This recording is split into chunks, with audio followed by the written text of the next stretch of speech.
نحمده ونصلي على رسوله الكريم اما بعد فاعوذ باللہ من الشیطان الرجیم بسم اللہ الرحمن الرحیم۔ کل ہم نے ہدایت نحو کا پہلا سبق پڑھا تھا، آج انشاءاللہ دوسرا سبق پڑھیں گے۔ ایک دفعہ پیچھے والے سبق کا دور کر لیتے ہیں۔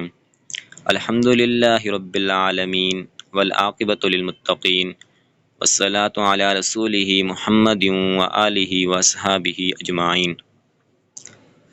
تمام تعریفیں اللہ تعالیٰ کے لیے ہیں جو سارے جہانوں کا رب ہے، اور اچھا انجام ہے پرہیزگاروں کے لیے، اور رحمت کاملہ ہو اللہ کے رسول یعنی حضرت محمد صلی اللہ علیہ وسلم پر اور آپ کی آل پر اور آپ کے تمام اصحاب پر۔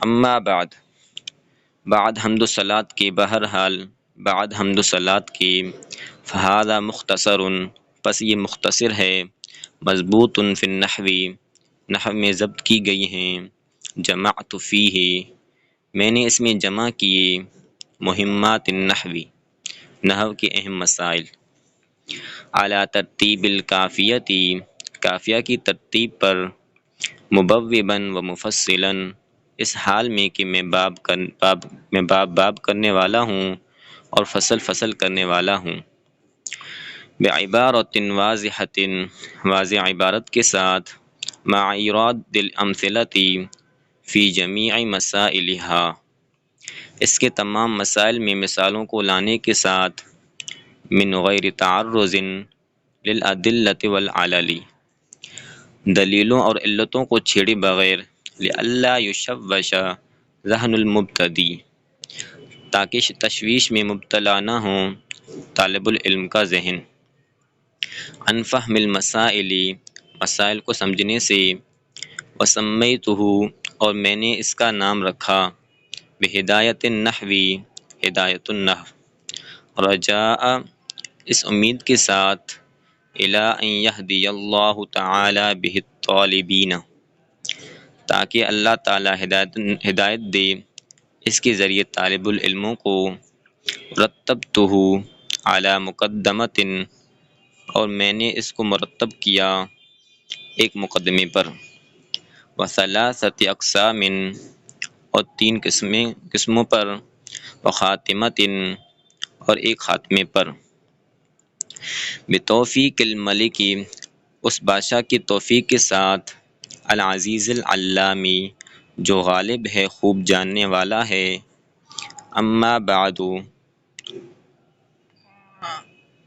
سے کتاب کی خصوصیات بیان کی گئی ہیں۔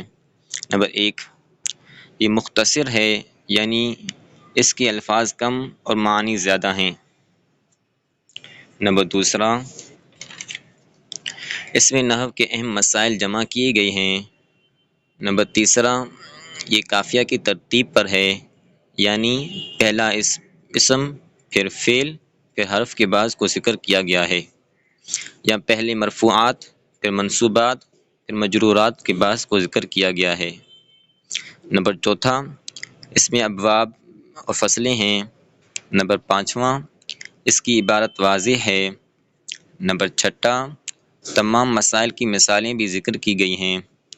نمبر 7، اس میں دلائل کو ذکر نہیں کیا گیا تاکہ ابتدائی طالب العلم کا ذہن پریشان نہ ہو۔ اس کتاب کی چند خصوصیات۔ نمبر 1، یہ کتاب مختصر ہے، یعنی اس کے الفاظ کم اور معانی زیادہ ہیں۔ نمبر 2، اس میں نحو کے اہم مسائل جمع کیے گئے ہیں۔ نمبر 3، یہ کافیہ کی ترتیب پر ہے، یعنی پہلے اسم، پھر فعل، پھر حرف کو ذکر کیا گیا ہے، یا پہلے مرفوعات، پھر منصوبات، پھر مجرورات کے بعض کو ذکر کیا گیا ہے۔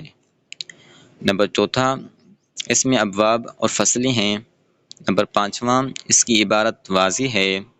نمبر 6، تمام مسائل کی مثالیں بھی ذکر کی گئی ہیں۔ اور نمبر 7، اس میں دلائل کو ذکر نہیں کیا گیا تاکہ ابتدائی طالب العلم کا ذہن پریشان نہ ہو اور اس کو مسائل اچھی طرح سمجھ میں آ سکے۔ آگے وسمیتہ سے کتاب کا نام ذکر کیا گیا اور اس کی وجہ ذکر کی۔ کتاب کا نام تو ہدایت النحو ہے، اور اس کی وجہ یہ ہے کہ اس کا نام ہدایت النحو رکھا اس امید پر کہ اللہ تعالیٰ اس کے ذریعے طالب العلم کو ہدایت دی۔ اس کتاب کی وجہ یہ ہے کہ اس کا نام ہدایت النحو رکھا اس امید پر کہ اللہ تعالیٰ اس کے ذریعے طالب العلم کو ہدایت دی۔ ورتبتہ سے اس کی اجزاء ذکر کیے کہ کتاب کی 3 اجزاء ہیں، ایک مقدمہ، 3 قسم ہیں یعنی اسم، فعل اور حرف، اور نمبر تیسرا خاتمہ ہے۔